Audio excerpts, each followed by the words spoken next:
There is one thing above business, and that's finance. Because finance is what fuels business. Business will never survive if finance doesn't survive. Correct. So that's where we get to. And interesting. So let's go. Well, you mentioned the other thing real quick too, when you said about the way the market operates. So yes, this is the way the market, and this is why people don't ever stay in the market, because they don't understand it. That the way the market operates is 6 steps forward and 1 step back. 6 steps forward. In fact, as a matter of fact, I even have another really good slide on that part of it, just to show you, you know, what we're talking about on that right here. So when you look at this thing, you Slide can 32, see, right? yeah. So when you look at this, you can see the average bull market lasts 5.6 years. Call it 6 years for easy. 5.6. You know, there with an average return of 192%. Now you can see on the bear market, you know, here it only lasts 11 months, down only 33%. So this is what scares people.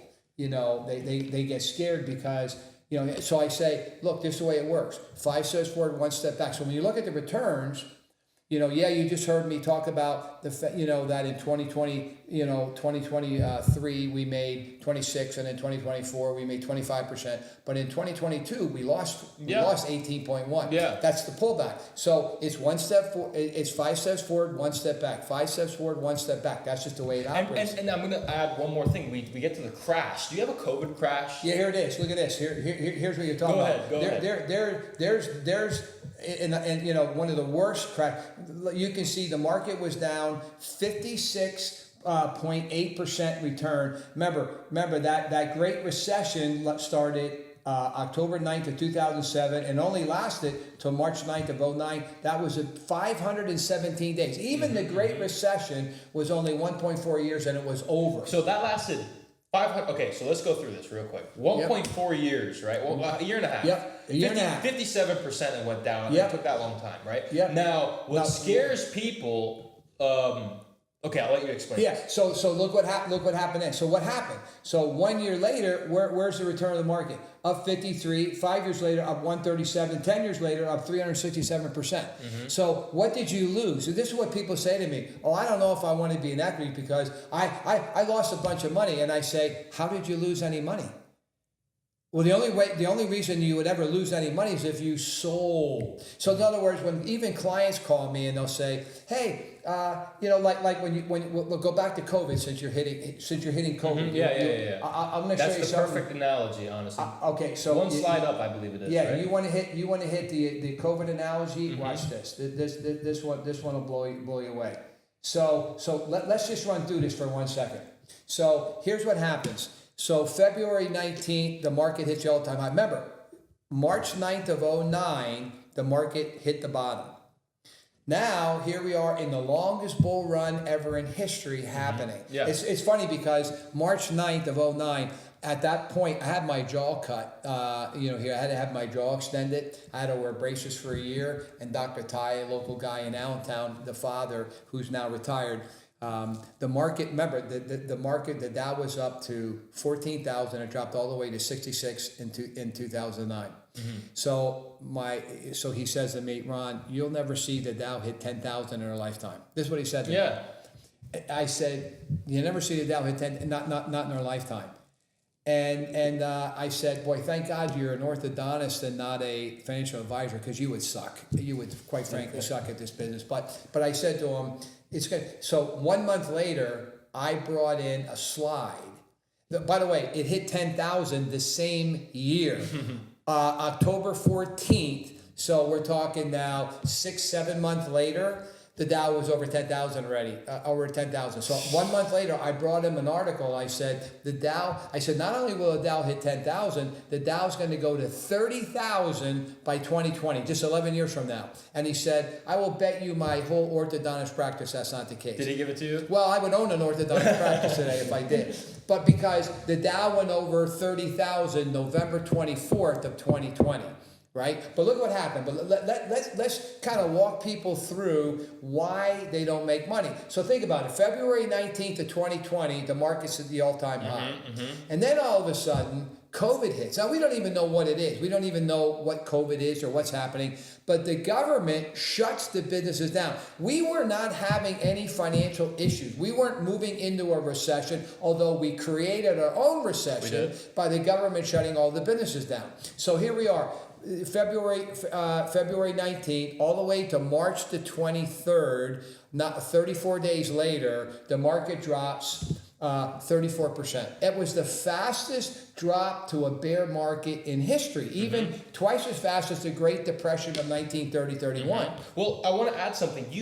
We woke up on the bottom of it. We woke up and the Dow was down 2,000 points. It's unheard of, 2,000 points, right?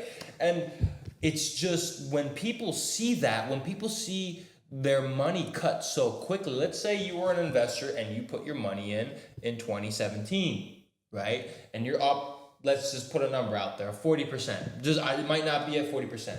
And now you see yourself almost back at break even. After 3 years, you see your money back at break even. You're like, oh my gosh, I'm gonna go negative. Right. All this time, I'm still up 7%. Let's take it out and then we'll reallocate it, right?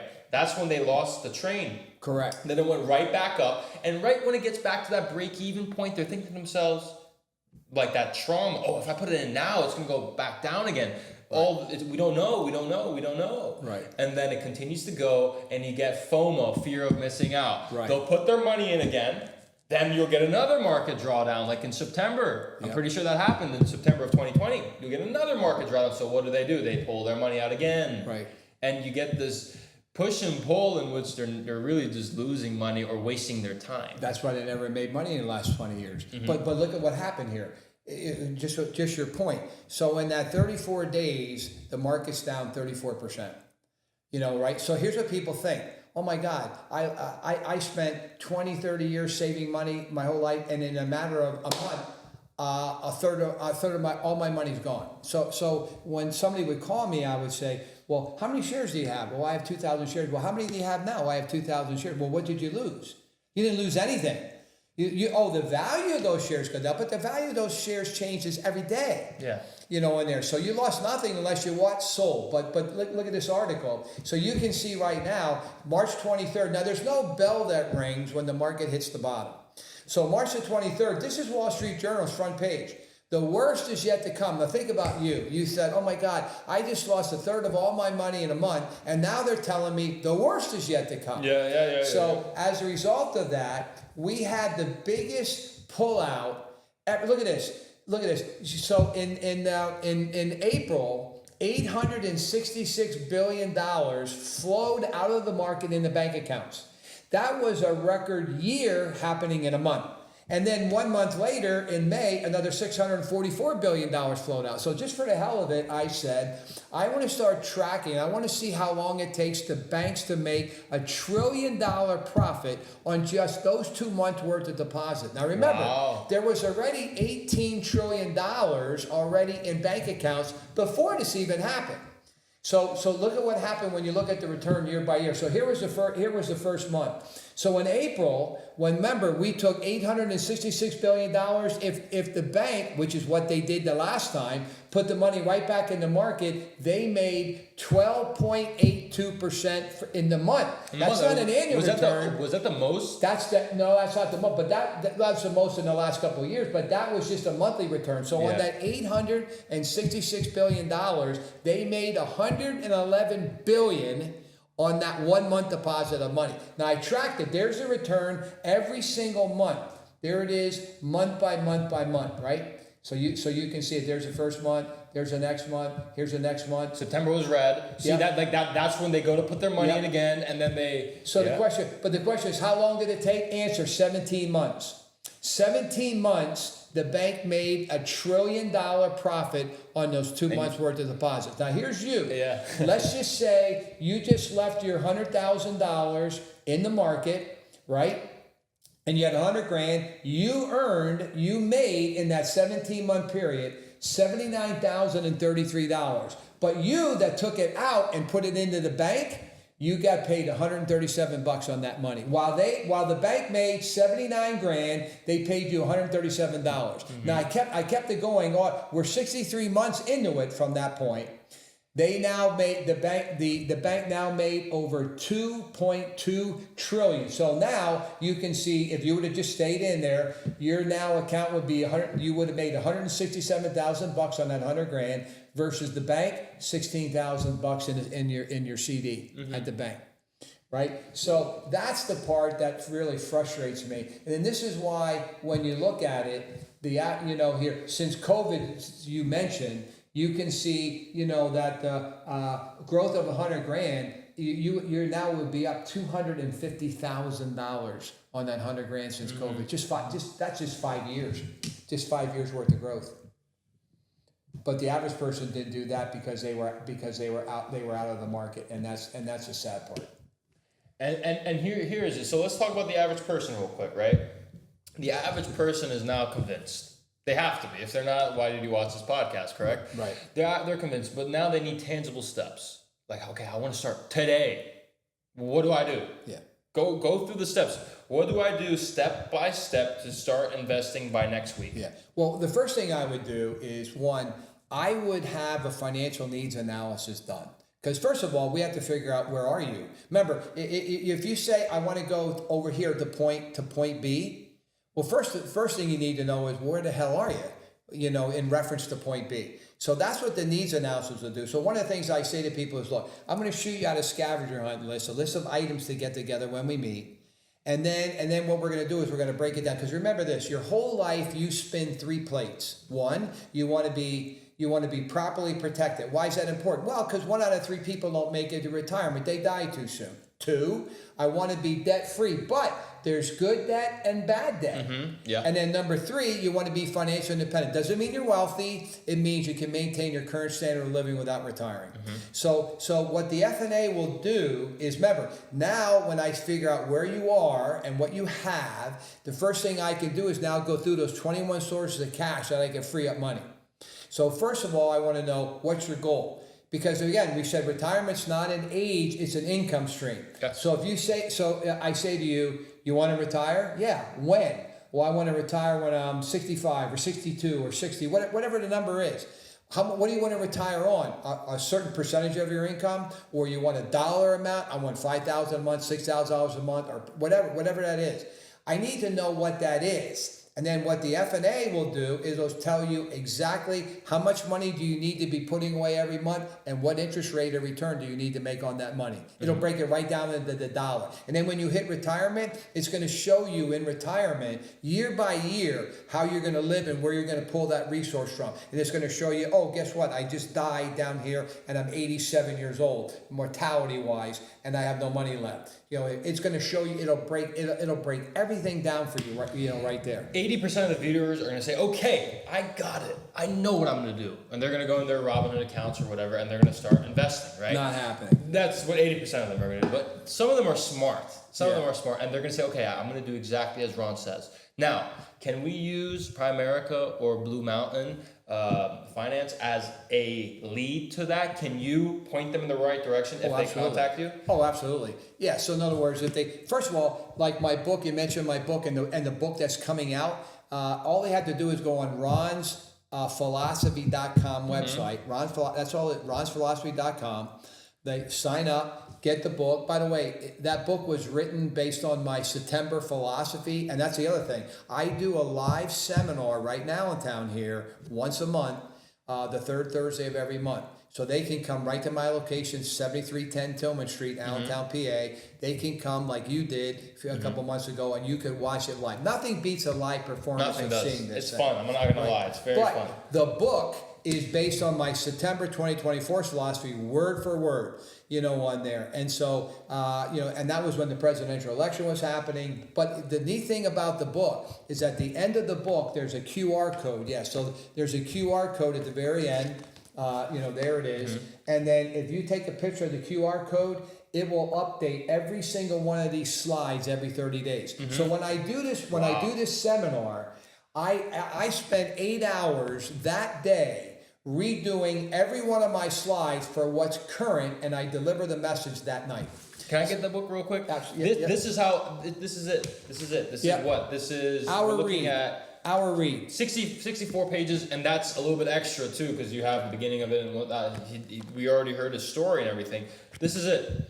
You're not getting a big textbook. It's not very difficult, and it's updated every month Right. with this QR code. So Yep. be sure to get it, because if you want to really be successful, you have to make those. You have to take those steps to be successful. Correct. Right. So then that So is- if we met with them, like you say, if we met with them and we did the needs analysis, I free up the money. Once I show you, I'll free up $1,000 to $2,000 a month, and then I'll show you how to take that money and how do we allocate it to the three places: properly protected, debt free, financial freedom.